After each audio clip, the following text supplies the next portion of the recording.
Cada guerra tiene debilidades, puntos ciegos que no aparecen en mapas o informes. Son grietas silenciosas que crecen hasta que el sistema colapsa. Esta guerra también las tiene y hoy las analizaremos. Una por lado, Ucrania y Rusia al borde enfrentando tanques, drones y misiles. En realidad es cuestión de resistencia. ¿Quién se rinde antes? ¿Y quién tiene una debilidad mayor que lo puede derribar? Siéntense, ahora viene lo importante. Identificamos el mayor problema de cada país. Un problema que puede decidir la guerra. Ucrania corre el riesgo de quedarse sin soldados y a Rusia que se quede sin fondos. Un frente agotado y una economía sobrecalentada. Hoy veremos cuál debilidad es más mortal y quién está más cerca de perder. Estás en más allá de las fronteras. Comenzamos. Ucrania ha resistido casi 4 años gracias a la fuerza de su gente, no por su tecnología. Estas personas son hoy su recurso más valioso y vulnerable. Y también el mayor problema actual que podría causarle la derrota. El ejército ucraniano es impresionante en el papel. El presidente Zelensky declaró en enero de 2025 que cuenta con aproximadamente 880,000 soldados, cientos de miles más sirven en la Guardia Nacional, el Servicio Fronterizo y como voluntarios. Parece una gran fuerza, pero los números engañan. La mayoría no está en las trincheras, solo una parte es infantería de combate. Entre 100 y 120,000 hombres mantienen el frente cada día. Eso es menos de lo que Rusia tiene en unidades de asalto solo en Donbass. Rusia tiene mucho más personal. Las fuerzas rusas activas suman entre 1.1 y 1.3 millones de soldados y sus reservas van de cientos de miles a millones. Las estimaciones occidentales y ucranianas sobre el despliegue en la propia Ucrania hablan de varios cientos de miles de soldados directamente en la zona de conflicto. El mando ucraniano ha citado cifras cercanas a 600,000. El resultado es claro. Rusia puede sostener la presión y reponer bajas, mientras Ucrania debe cuidar a cada soldado. El problema ucraniano no radica en el tamaño del ejército, ya que potencialmente sería suficiente. El problema está en la infantería. Faltan quienes deben arrastrarse en el barro, mantener trincheras y atacar posiciones enemigas. La tecnología, drones y artillería pues no pueden reemplazar esto, que es la parte del ejército que más se desgasta. Al principio de la guerra se hablaba de rotaciones, de descanso, de cuidar a los soldados. En los primeros meses existía la regla de que las unidades no debían pasar más de 5 días en la línea del frente. Después de 5 días debían descansar, dormir bien, volver a sí mismos. Hoy eso suena como un recuerdo de otra época. En los sectores más calientes del frente la rotación es casi imposible y los soldados pueden quedarse semanas, meses o hasta un año. El traslado a las posiciones lleva días y suele ser más peligroso que el combate, ya que los drones vigilan todo movimiento. El periodista y soldado Yuri Butusov relató sobre una unidad que estuvo en posición sin descanso más de 200 días. Su comandante sobrevivió 2 inviernos, 2 primaveras y un verano, 11 meses sin descanso. No fue el único. Deep State relató que 2 soldados defendieron la posición durante 165 días seguidos. Intentaron relevarlos 30 veces, pero los francotiradores lo evitaron. Solo la niebla permitió su salida. Esto no es excepcional, es la realidad del frente ucraniano. Los soldados pelean en trincheras bajo fuego constante, sin higiene, sueño ni contacto con sus familias durante meses. Si se hieren, sus posibilidades de sobrevivir bajan mucho porque evacuar desde la primera línea tarda demasiado. Uno de los soldados esperó 33 días para ser rescatado hasta que lograron sacarlo con la ayuda de un dron. Una estancia prolongada en combate no es heroísmo, sino evidencia de un gran problema. Al ejército ucraniano le faltan personas. Comandantes relatan casos donde solo 8 hombres defienden casi 1 kilómetro de frente. Drones y artillería apoyan, pero no sustituyen a la fuerza humana. Las bajas oficiales no se publican. Zelensky reconoció en febrero 46,000 caídos, aunque la cifra real es mayor. Proyectos que rastrean necrológicas reportan más de 70,000 muertos y miles de desaparecidos. Esa generación le falta no solo al ejército, sino a todo el país. El problema empeora por el alto límite de edad para la movilización. Debes tener 25 años para ser llamado al ejército. En un país con una tasa de natalidad en descenso y una población que envejece, eso significa que la reserva se agota rápidamente. El gobierno teme bajar la edad, no por falta de voluntad, sino por la posible resistencia. Kiev sabe que si los convoca a todos juntos causaría conmoción interna. Por eso la guerra recae en los mayores, de hombres que están al límite tanto mental como físicamente. Cada mes extra implica más cansancio, menos motivación y un desgaste constante. Ucrania tiene una determinación que el mundo no ha visto, pero incluso la determinación tiene sus límites. Si no se modifica el sistema de movilización y rotaciones, el frente podría colapsar. No porque el enemigo rompa las líneas, sino porque ya no habrá quien las defienda. Esa es su debilidad. No es una debilidad militar, sino demográfica, silenciosa, invisible y decisiva. En el próximo capítulo veremos el otro lado. Rusia tiene población, pero su economía empieza a quebrarse bajo su propio peso. Está al límite. Rusia parece tener ventaja. Tiene gente, fábricas operando y el ejército renovándose. Pero todo depende del dinero. Ese dinero se está agotando, lo que representa el principal problema para la maquinaria de guerra de Putin. 3 años de guerra continua han afectado a la economía rusa más de lo que el Kremlin está dispuesto a admitir. Proyecta estabilidad con bajo desempleo, crecimiento del Producto Interno Bruto y producción de tanques y misiles. Detrás de esta fachada hay un sistema sobrecalentado. La guerra impulsa toda la economía. La industria armamentista es casi el único sector en crecimiento actualmente. La producción civil está estancada, los servicios están colapsando y la inflación volvió a superar el 8% después del verano. El presupuesto ruso está en números rojos. El déficit es de 5.7 billones de rublos, equivalente al 2.6% del Producto Interno Bruto. Eso es 5 veces más de lo que planeaba el Kremlin. Según Sergei Alexashenko, ex viceministro de Finanzas, la economía civil está en recesión. Todo lo sostiene solo la producción militar, financiada por préstamos que son cada vez más peligrosos para los bancos. El análisis de Harvard indica que los préstamos a empresas armamentistas representan hasta el 23% de los créditos empresariales, en total unos 190.000 millones de dólares.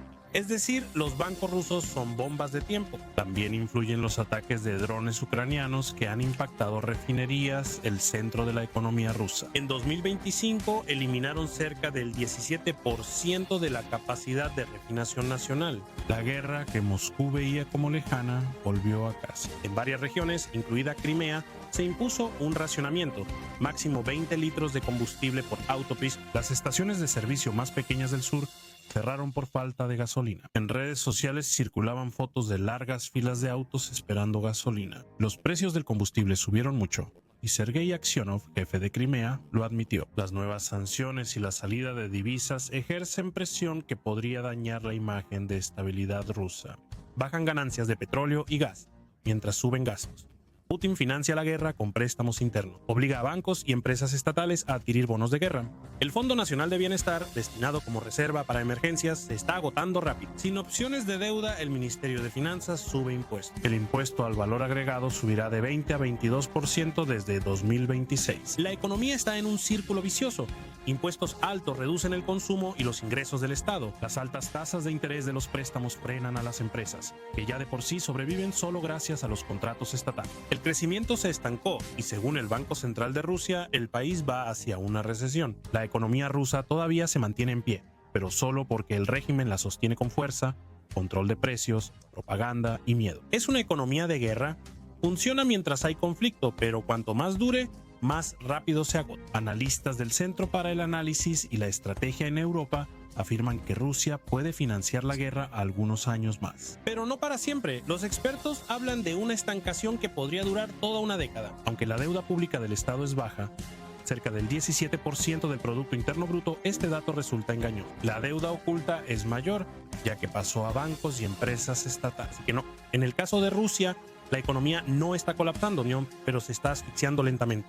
Y esa es una diferencia que determina el tiempo. Para que quede claro, Ucrania tampoco está bien. Su economía cayó más del 30% desde 2022. Cada mes necesita miles de millones de dólares del extranjeros para mantener el presupuesto estatal.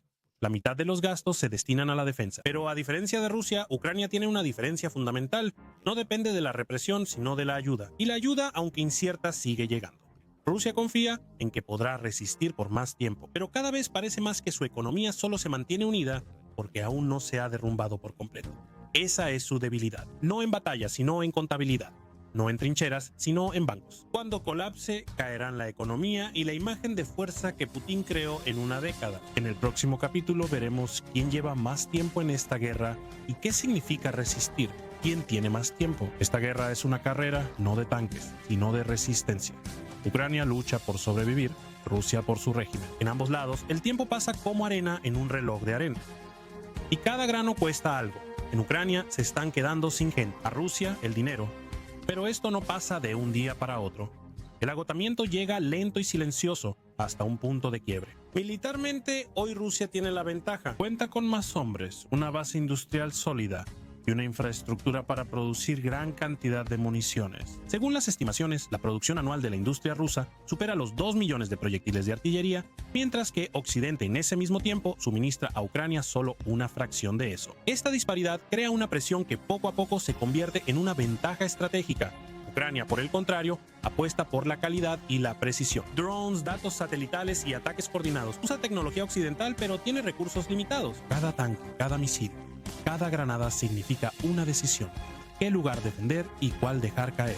En este entorno, la guerra es una prueba de resistencia. ¿Aguantará más la sociedad, la economía o el ejército? La guerra no solo es el frente, sino cómo reponer pérdidas. Rusia reemplaza personas, pero no calidad. Sus pérdidas son enormes.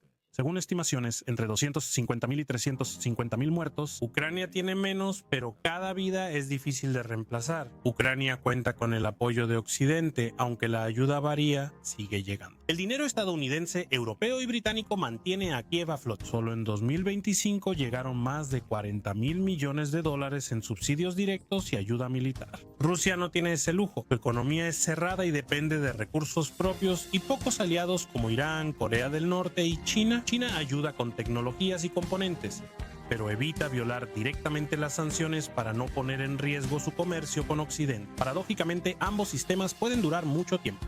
Ucrania, porque se sostiene gracias a la ayuda externa. Rusia, al carecer de oposición política. Sin embargo, estos pilares no son permanentes. La ayuda puede bajar y el miedo en Rusia disminuir. Por eso, el tiempo no beneficia a nadie. Es una lucha entre dos organismos agotados que intentan mantenerse con vida más tiempo que el otro. Y si esta guerra se convierte en un maratón, probablemente Rusia llegará más lejos. Pero si se convierte en una carrera de velocidad, en una serie de crisis rápidas e inesperadas, Ucrania tiene una oportunidad de sobrevivir. Y de eso tratará el próximo capítulo, sobre esos giros que no se pueden prever, sobre los cisnes negros que llegan cuando nadie los espera. ¿Qué puede cambiarlo todo? Las guerras rara vez terminan como planean los generales, como muestra la historia de Ucrania. Puedes tener una estrategia, un presupuesto y el apoyo de los aliados, pero a veces basta con un solo acontecimiento y todo cambia. Eso es un cisne negro, un giro inesperado que cambia la guerra y no se puede prever. ¿Qué podría ser ahora? La primera opción es un colapso interno en Rusia. No una revolución, sino una descomposición del poder. Disputas crecientes entre las élites, el colapso del sistema bancario, caos regional. Un régimen que se basa en el miedo solo es fuerte mientras la gente lo obedezca. Si se rompe la lealtad, la vertical de Putin caerá antes de que alguien la reemplace. El segundo cisne negro podría ser un cambio político en Estados Unidos. Si el ya inestable apoyo de Donald Trump se alejara de Kiev, Ucrania perdería oxígeno. La guerra podría acabar por agotamiento, no por derrota. Por eso, el cambio en la Casa Blanca asusta a Kiev tanto como el avance ruso en el frente. El tercer escenario es tecnológico, nuevas armas que pueden alterar el equilibrio. Ucrania ha demostrado que puede innovar aún con recursos limitados. Los drones que atacaron refinerías rusas lejos del frente lo demuestran. Si lograra desarrollar algo aún más preciso, rápido y barato, podría recuperar la iniciativa estratégica. Sin embargo, también podría ocurrir que Rusia despliegue algo nuevo no usado antes, nuevos misiles, armas hipersónicas o ciberataques masivos. La guerra también podría extenderse a áreas que hoy no forman completamente parte del campo de batalla, al ciberespacio, redes energéticas, medios de comunicación y otro factor, el cansancio mundial. Mientras la guerra sigue, Occidente presta menos atención. La ayuda es rutina y los ataques ya no sorprenden. Si el apoyo se agota, Ucrania quedará sola. Cualquiera de estos eventos podría cambiar el equilibrio de poder en cuestión de semanas. Ninguno se puede planear, cada una es posible. La historia muestra que las guerras rara vez terminan lógicamente. El punto de quiebre llega de repente desde un lugar que antes parecía insignificante. Y cuando eso sucede, todos los cálculos previos dejan de tener sentido. Y finalmente llegamos al punto de este video. Vamos a decir quién está actualmente más cerca de la victoria en la guerra. Conclusión. ¿Quién está ganando? Actualmente parece que Rusia está más cerca de la victoria. No destaca por ganar en el frente, sino por resistir más tiempo. Aunque su economía está estancada, no ha colapsado. Pese a sanciones y pérdida de mercados, Moscú aún puede financiar la guerra. Y según los analistas, así será durante algunos años más. El déficit presupuestario ruso es alto pero aún manejable. Aproximadamente el 2.6% del Producto Interno Bruto. La deuda pública sigue siendo baja. Solo alrededor del 18%. El país puede endeudarse porque su gran mercado interno lo sostiene y su economía cambia gradualmente. De una una economía de petróleo y gas a una impulsada por la producción militar, la industria militar es ahora el motor que sostiene al Estado, aun si lo demás se desacelera. En otras palabras, Rusia no prospera, pero resiste. Y esa quizás sea la palabra más importante de esta guerra: resistir. Y el apoyo de Occidente, aunque estos recursos son limitados, cada nueva movilización se topa con el cansancio de la sociedad, que ya es cada vez más evidente, solo por los problemas que tienen las autoridades para reclutar a nuevas personas para el ejército. Cada retraso de los aliados tiene un precio. Cada mes de combates cuesta miles de millones que Kiev debe obtener. La guerra se vuelve una carrera entre dos adversarios cansados, uno con más gente, el otro con mayor determinación. Uno tiene recursos, el otro tiene sentido, pero la guerra es impredecible. Puede ocurrir un evento que lo cambie todo, un cisne negro. Un giro inesperado cambia las reglas, por eso las predicciones no sirven. Quien afirme saber cómo acabará esta guerra se engaña. Pero algo es seguro: Vladimir Putin confía en que todo seguirá como hasta ahora. Occidente se cansará, Ucrania se agotará y el tiempo será su aliado. Pero la historia tiene una costumbre peculiar: modificar los planes de quienes confían demasiado en sí mismos. Si te gustó el video, dale like y suscríbete para no perderte los próximos en los que trabajo. Puedes apoyar mi trabajo a través de una donación. Y si quieres que el video llegue a más personas, haz clic en recomendar. Lo aprecio mucho.